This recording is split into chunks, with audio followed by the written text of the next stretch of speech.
we have a lot of people talking about, big business, transparency. This morning we heard a lot about rebuilding a company. And I was really excited when I talked to Philips about the idea around engagement and the core to their design thinking. And we are really, really privileged today to have Sean Carney, who is the Chief Design Officer from Philips, to talk about what their philosophies are, but also showcase some of the stuff and the thinking behind it. So let's welcome him with a warm round of applause. Thanks. Hi, good morning. So difficult to see the audience from up here, but maybe I could just ask for a quick show of hands, see if I've got a comfort blanket. Are there any designers in the room? Excellent, excellent. So I don't feel like I'm the only paid up member of the black shirt priesthood of design, apart from the AV crew, of course, so that's good. No, it's fantastic to be here at CES and see all the new emerging technologies. But I think, as you've heard from a number of speakers earlier, technology alone will not start to fix the problems that we're seeing with healthcare. We really need to make sure that technology is relevant and usable, and I think that's where design can play a key role. So what I'd like to do today is take you a little bit through my job at Philips, what I do and my team, and how we think that's going to help drive some of the changes that we need to see across healthcare. So I think I'm controlling the slides here. So actually, at Philips, I have a couple of roles. So one of them is as Chief Design Officer, and I head a team of around 500 designers sitting all around the world, working across the continuum of care, from behavioral change and personal health, all the way through to deep medical, clinical situations like interventional guided therapy and clinical informatics, and then also through home care as well.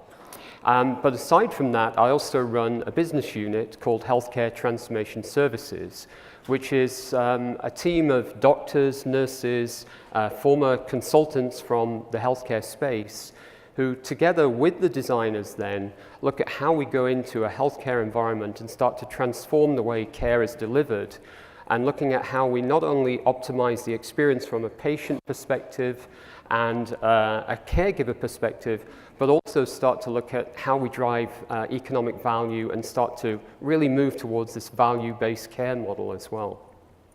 So although I'm passionate about design, I come from a design background, equally what I'm excited by is the opportunity to make that design not only about the sort of creativity and inspiration, but also be informed, that designer's intuition be informed by data. And I think that's the opportunity that we've now got with these emerging technologies, is to bring creativity and data together to really drive better outcomes for our patients. So one of the things I'd want to start with, this is not a clip art picture. This is a picture I took not at the Starbucks line this morning on the way in, although it could be, but actually in Shanghai a few months ago. And this is a typical day in the radiology department of a big hospital in downtown Shanghai. And this hospital is dealing with around 3.8 million outpatients. And on a day-to-day basis, they're processing, for instance, around 1,000 lung screenings every single day here. And this means that it becomes more of a conveyor belt, just driving traffic through the system here. Now, the radiologists are under enormous pressure. Now, every time they acquire an image, they're supposed to do a quick evaluation and decide if there is a risk in the image that they see or not. Now, guess what? These guys are flicking through these at a high rate, and they're missing an awful lot as well. Now, every single person who comes away with the understanding that they're all clear is obviously thinking that somebody has spent the time, really analyzed the image, and has understood that there's no risk to them. But it's just not practically possible at the moment without having huge armies of people reading those images. So what we've done here is team up with a startup, an AI startup, to really augment the team, the radiologist team, in analyzing those images, and then using AI, really flag those at-risk patients using image recognition technology. And the way in which we as designers interact there is look at the experience end-to-end, the care pathway, but also looking at the role the AI plays in making sure that the clinician, the radiologist in this case, is not going to be intimidated, but is going to see this as a way of augmenting their capabilities. Now, this is where I think design thinking, so that intelligent design, the application of design thinking, coupled with data and artificial intelligence and machine learning really starts to come to the fore here. And there's lots of opportunities when you start to get that sort of gut feel of a design, that intuitive, inquisitive, creative curiosity that we have of designers, but informed now with data. But of course, at the start of any project, you've got to also think about not only the huge amounts of data, but really go down to the individual. So behind every huge data tranche, there's an individual there. Now in this case, this is my 8-year-old son, and he was actually born in California, so he's a surfer dude, in his own words.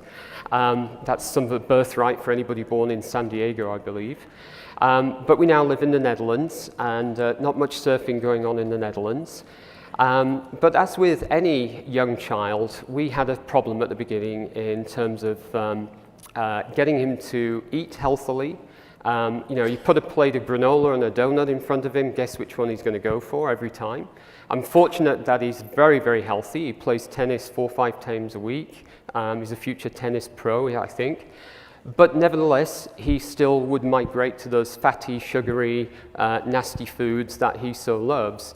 So what we said is, okay, you know, you're burning off the energy, but one thing that won't do is take care of your teeth. So we try to get him to brush regularly and properly. And that was an issue, that was a challenge. Anybody with a 2 or 3-year-old will know trying to get them to brush their teeth was a bit of a challenge. So what we did early on, and this wasn't only about my son, this was about the general population, was look at what could we do to motivate behavioral change and get these young children to actually enjoy brushing their teeth. Now, within our team, we didn't have any real expertise around this. We had some behavioral change psychologists that we were able to bring in, but really where the magic began to happen here is where we brought in a team of game designers, and we gamified this experience. So I'd like to show you just quickly, as I talk, how that actually came to life. This should be a little video that runs here, you might have to.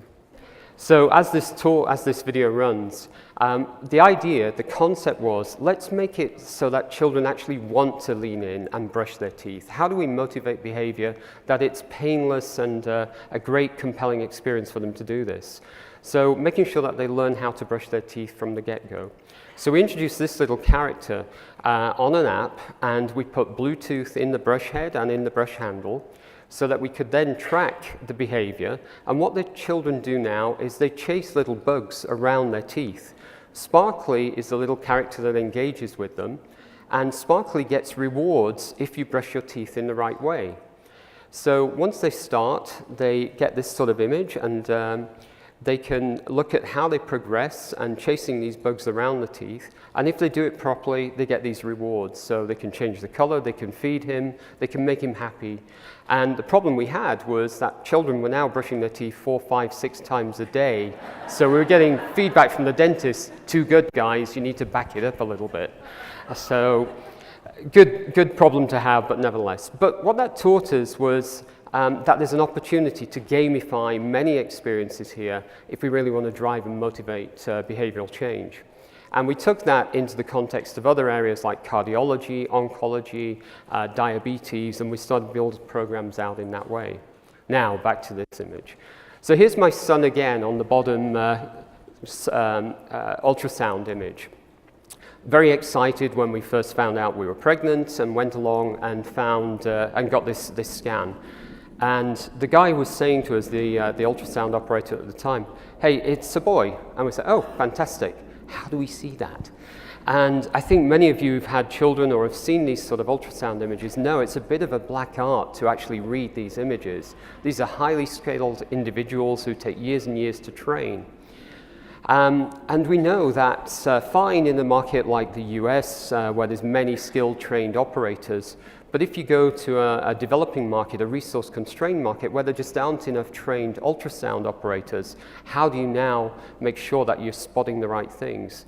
So on the top there, you see where we again use some gamification, game designers, and game rendering engines to actually now take those ultrasound images, fuse them together, and make this TrueView 3D image of the baby in the womb.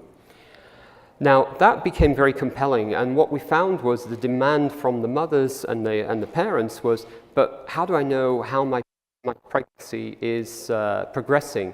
What does the baby look like at 10 weeks, 12 weeks, etc.? And so what we've got on the right-hand side here is an image that we put on an app, which is, somebody spoke earlier about how do you engage with people throughout the terms of their illness, or in this case it's a pregnancy, so not an illness. But this is with the Pregnancy Plus app, and we have more than 1 million active users every day looking at the stage they're at in their pregnancy, and every day they can see this little animated video of just how big the baby is inside the womb and how it's progressing. So it's not your baby, but it's at least keeping them engaged. And there's all sorts of other telehealth and consult capabilities behind there. But we found this little illustration of the baby, this animated movie of the baby, really helped drive that engagement there as well. Now, unfortunately, not every child is coming into the world in a healthy condition. This is actually a baby that's under severe stress. This was a baby born at 27 weeks, less than 1 kilo in weight. And there are today still a large number, more than 15 million premature births every year. And whilst we've got much, much better at helping these babies survive, we've moved from 95% mortality 25 years ago, to now 95% survival rate, which is fantastic. But at what cost? And is it really a great experience for the parents? I mean, this is a hugely terrifying moment when the baby appears. And if you look at the way care is delivered today, and this is a hospital in Rome that we recently worked with, this is a typical NICU. Now, there are 3 kind of goldfish bowl aquariums in there. Those are the incubators, covered up with blankets to shield the baby from the light. Not really any human sort of perspective on this at all. And whilst there's a lot of monitoring, cabling, intubation, and breathing assistance going on, you know, there's not really, you couldn't for a minute say this is family-centered care. So as part of the design world, we start to think about, well, what could it be? What would be a better experience? Now, one of the ways in which we're able to do that in design is start to articulate a vision by building a concept car in this stage. So this is our vision of the NICU of the future. Now, I built this 2 or 3 years ago in order to pull together different startups, different technologies that were emerging, and start to think about a more immersive, caring environment where we build the AI into the environment. It adapts real time to the patient needs and to the family needs, and responds dynamically to the caregiver needs. So in the context of maybe an emergency, the lights will go up, the dashboard on the wall there will flip to a more medical perspective. If it's only the parents in the room, you'll have a much more comfortable setting, and you'll have clinical information about the baby, but it's going to be presented in a more user-friendly manner as well. Now, we took that outside, that thinking outside of the NICU, and we start to think beyond an individual room and start to think about entire experiences. And this is a hospital we worked with in Copenhagen, the Herlev Hospital. And the brief here was to start to design not only a great patient experience, but really start to think about them, moving them from a healthcare factory into or a disease repair shop, if you like, into more of a temple of health, where people would go in there and really sort of experience health in a more positive way. And we do this by adapting the lighting, by adapting the environment, by engaging the children or the customers or the patients, as you will, throughout the process in order to drive better outcomes. And what we found with this was we had 70% reduction in interrupted exams, which builds higher yield through that radiology department, and also better outcomes as well. So back to China for a moment, we take it beyond the individual room, and here's a cardiovascular hospital that we designed just recently, and this opens this month actually in Xiamen in China.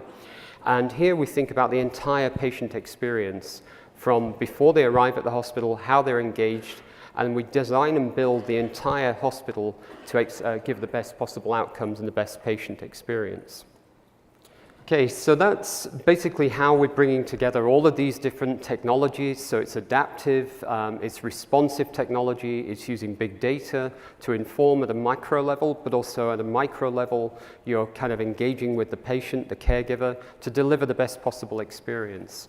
And I think this is where I truly believe that if we can get all of the techies in the room, all of the designers in the room to now start to collaborate and work closely together, we have a huge opportunity to really drive the adoption of technologies, improve outcomes by engaging with patients and caregivers, and breaking down some of the barriers that we're seeing today on technology adoption. So thank you for your attention.